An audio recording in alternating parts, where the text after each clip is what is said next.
Welcome to GW Integrative Medicine, the podcast about disease prevention and health promotion from the Office of Integrative Medicine and Health at the George Washington University School of Medicine and Health Sciences. I'm Dr. Lee Frame, Director of the Integrative Medicine programs here at GW. Today we're going to talk about cancer and nutrition with Dr. Emily Ho, Director of the Linus Pauling Institute and a professor in the College of Public Health and Human Sciences at Oregon State University. The Linus Pauling Institute is a world leader in the study of micronutrients, phytochemicals, and other dietary factors, and the role these compounds can play in promoting optimum health or preventing and treating disease. Major areas of research include approaches to combat aging, metabolic dysfunction, neurodegenerative disease, and today's topic, cancer. Dr. Ho's research focuses on understanding the mechanisms by which nutrient status and healthy foods affect the initiation and/or progression of chronic diseases, such as cancer. Her work has also helped drive dietary requirements and recommendations for micronutrients, such as zinc for communities with a susceptibility to poor nutrition. She has also helped redefine the health benefits of cruciferous vegetables, especially the anticancer role of compounds like sulforaphane. It's good to have you with us here. Welcome to GW Integrative Medicine, Emily. Thanks for having me. Absolutely. We look forward to having you to come on for a few episodes here. Looking forward to it. So that's a bit of a sneak peek for those of you out there. We will have a few more episodes with the Linus Pauling Institute, and this one will be our introductory one to get to know the Linus Pauling Institute and its director, Emily. So let's start right with that. What is the Institute's mission, and who is its namesake? So as the name suggests, the Linus Pauling Institute is named for Dr. Linus Pauling, who's really regarded as one of the greatest scientists of the 20th century. In particular, he's considered to be one of the founders of the fields of quantum chemistry and molecular biology, and he's the only person to have been awarded two unshared Nobel Prizes, one in chemistry, and then the other one is a Nobel Peace Prize for his humanitarian work. The Linus Pauling Institute today really continues the vision of Dr. Pauling of both the science and scientific discovery in health, but also just making a difference in people's lives. Dr. Pauling is also well known for his work in micronutrients like vitamin C. So the Institute's mission is really to promote optimal health through cutting-edge nutrition research, but also trusted public outreach. One of our main focus is this concept of health span. So it's not just your lifespan living longer, but how do you live longer better? And that's one of our big passions. Well, it's ours too, which fits in perfectly. And I also love your mission. Getting factual evidence-based information about their nutrition is so important because there's so much misinformation out there. Absolutely. So speaking of facts, can you tell us a little bit about your work what you and your colleagues are doing on cancer and nutrition? Sure. So what's really fascinating to me is when I ask a person, if you smoke 2 to 3 packs of cigarettes a day, does that increase your risk for cancer? And no matter what your background, your culture, everyone knows that association. But if you ask that same person, does eating a poor diet increase your cancer risk? That association is nowhere near as strong. Mm-hmm. And that's a problem because when you look at the data, especially in the U.S., there are more cancer cases in the U.S. that have a link to poor diet than does smoking or many other factors that people think about associated with cancer, like pollutants and other environmental stressors. But again, that concept of what we eat and having a big impact on cancer isn't there.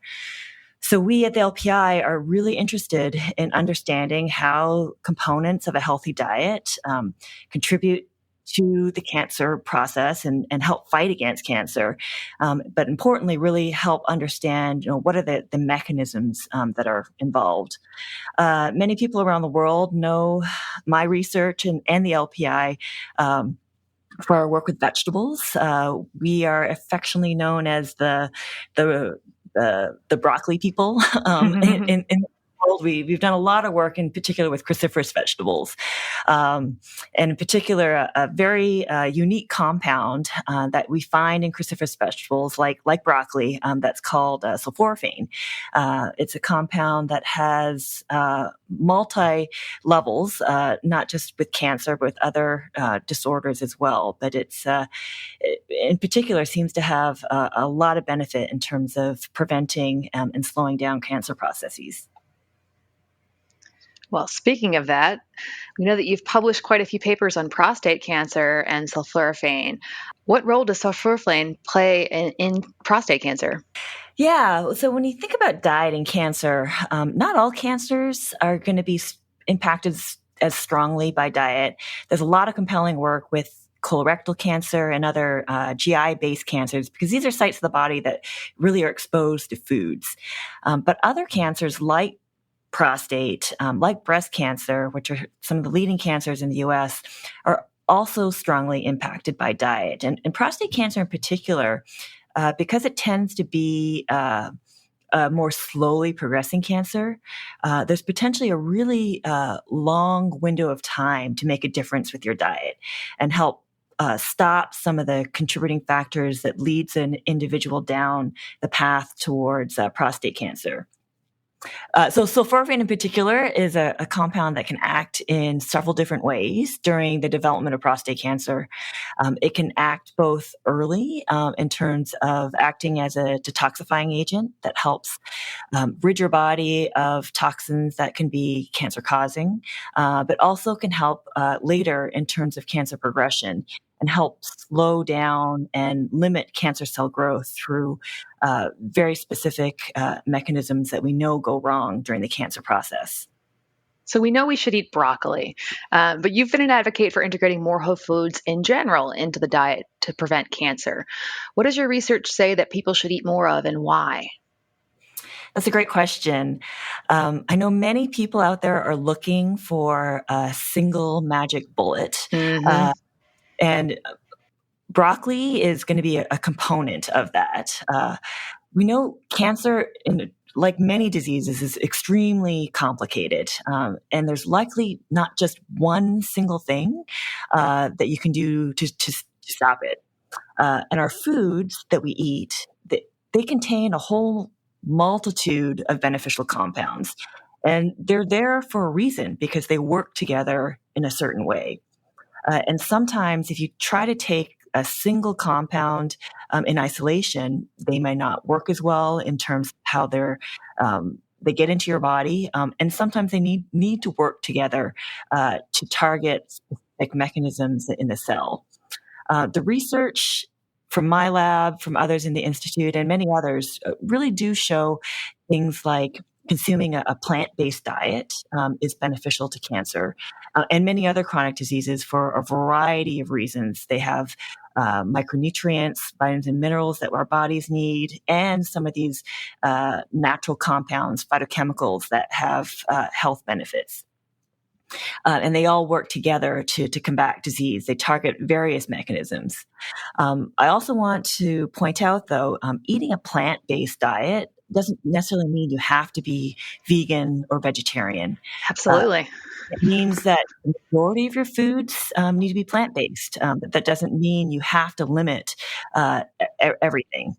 I certainly would advocate in that plant-based diet for regular consumption of cruciferous vegetables within your week.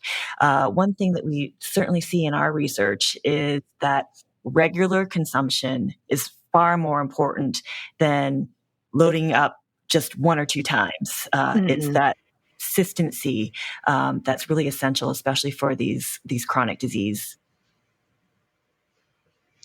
Great. I think that's such an important point, and I kind of want to drive that home a little bit farther. What I'm hearing you say is that taking, say, a sulforaphane supplement is not equivalent to having a regular consumption of cruciferous vegetables such as broccoli in your diet in terms of cancer prevention.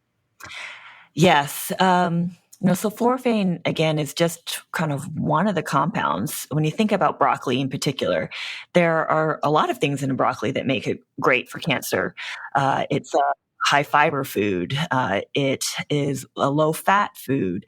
It has many other compounds in addition to sulforaphane that are present in it. There's vitamins like the B vitamins that we know are important for cancer prevention as well, in addition to many other phytochemicals that are in broccoli as well.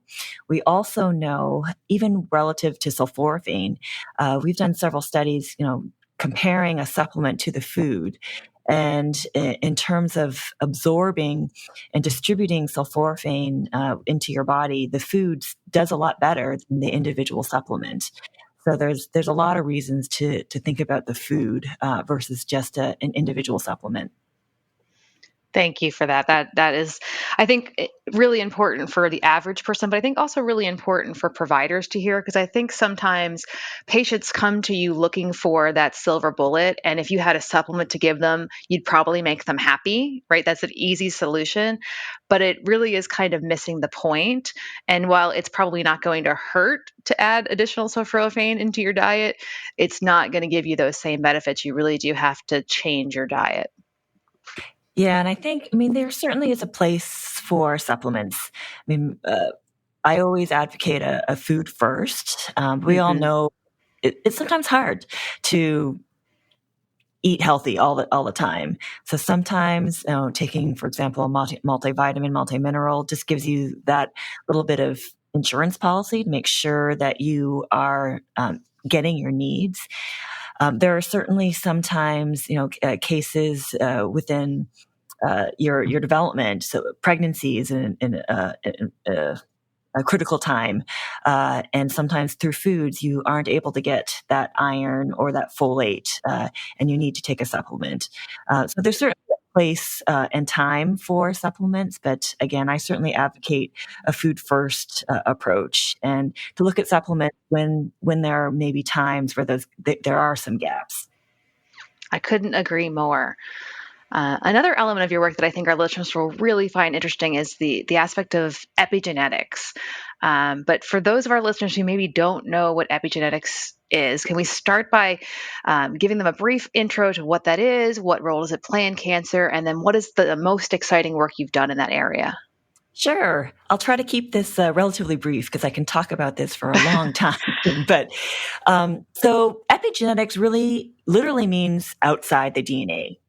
Were changes outside the DNA, so changes that are not related to the physical bases of the DNA, impact how the DNA or our genes are expressed.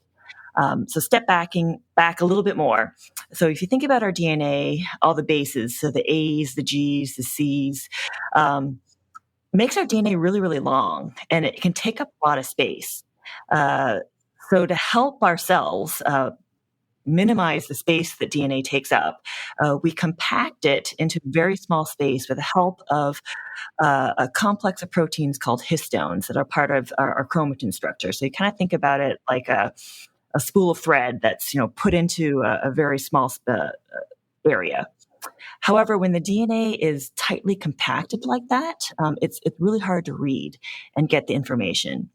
So these epigenetic marks outside the DNA act as signals to help open and close these DNA structures so our cells can read the information. So if you think about our DNA as kind of like the library of our cells, the DNA structure is like the books, and the chromatin and these histones are kind of like the shelves that can open and close to give you access to the information.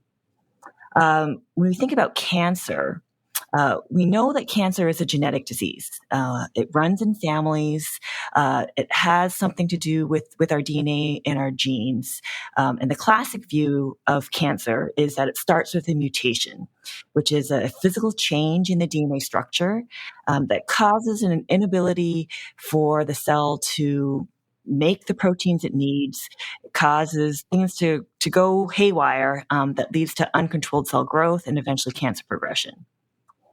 However, the field of epigenetics has really caused a huge paradigm shift in terms of how we think about cancer etiology. The fact is sometimes in cancer, it's not a physical change in the DNA that's a problem. It's these epigenetic marks that have gone haywire that causes an inability to open and close those shells properly. And the net effect is the same, that the protein isn't made properly, the gene isn't expressed properly, and that leads to dysfunction. What's really exciting is that unlike these DNA mutations, if the cancer etiology is due to these epigenetic alterations, that these epigenetic alterations are reversible.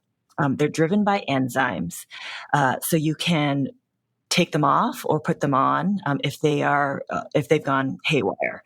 And what's the most exciting thing to us is that components in our food, like sulforaphane, are able to help with this reversal and target this dysregulated epigenetics that could have a huge impact in terms of cancer progression in prostate, but also many other cancers like colorectal cancer, breast cancer. And so the benefits of sulforaphane are certainly beyond just prostate. That's been the focus of my lab, but has a lot of potential for other cancers as well, especially those that have some epigenetic origin. Well, that was a really excellent explanation of a pretty complicated topic. But I hope that people realize how important this is. We always talk about genetics as kind of being destiny, and the epigenetics aspect really changed that concept. Your genes are not necessarily your destiny. And what you can do to change your epigenetics, what we're hearing, or what I'm hearing, is diet. Nutrition is going to play a large part in that. Absolutely. And there's another impact in terms of when people talk about epigenetics, they often talk about, your what your mother ate as well. And there's certainly there's a researcher at the Institute that's done a lot of work in this area in terms of how a mom's diet may affect the child's risk for cancer as well. And there's a place for cruciferous vegetables there as well in terms of helping. So not only what you eat, but the cruciferous vegetables and broccoli that your mom ate may also have an impact on your cancer risk. I love that. I think that's absolutely earth-shattering, mind-blowing, exciting science. And I think we are going to learn a lot more about that and be able to really optimize people's health. But really the take home is eat whole foods as much as you can, and eat a lot of different kinds of plants. Am I hearing that right?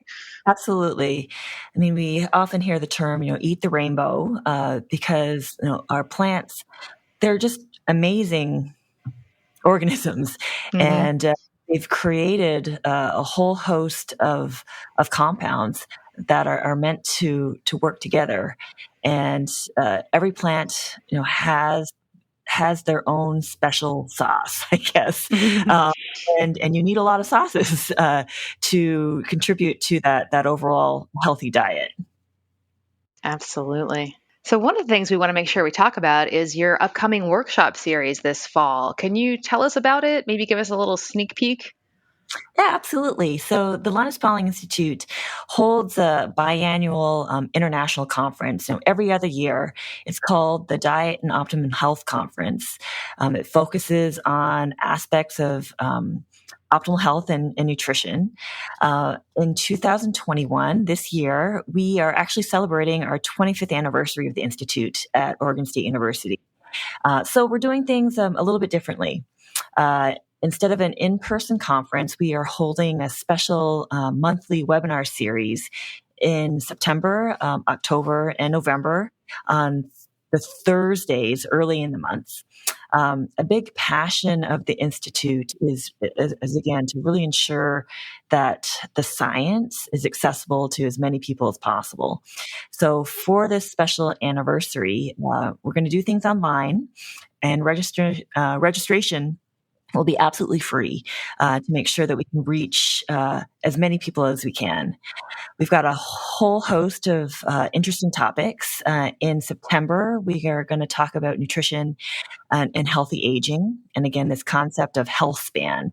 How do we not just live longer, but how do we live better longer? Our webinar in October is going to focus on gut health and nutrition and the microbiome, which is a really new and exciting area in terms of the interactions of the microbes in our body and how they impact our overall health. And then our last webinar in November is going to be around diet and immune function, which especially over this last year has really become front and center in terms of what we can do to help our immune systems and fight infection. All this information can be found on our website, though, which is just lpi.oregonstate, all one word, .edu. And happy to share more information about specific speakers in the future. Great. And we will put all of that in the show notes so it's easy for you to access. I just have to add in that I'm really excited about this. Obviously, these are topics that are near and dear to my heart for those of us who are longtime listeners. You know, I'm always talking about the gut microbiome and the role of nutrition and immunity. So having a whole workshop series about it, I'm really excited. I hope you all put it on your calendars. We will be sure to give you updates on that if you are listening to the podcast or if you subscribe to our newsletter. But for now, I think that's all we have for today in terms of time. But I do look forward to our future chats and our collaborations with LPI on future podcasts. So thank you so much for joining us today, Emily. Thanks for having me. We'll talk more soon. This is the GW Integrative Medicine Podcast from the GW Office of Integrative Medicine and Health. I'm Dr. Lee Frame. Thanks for listening.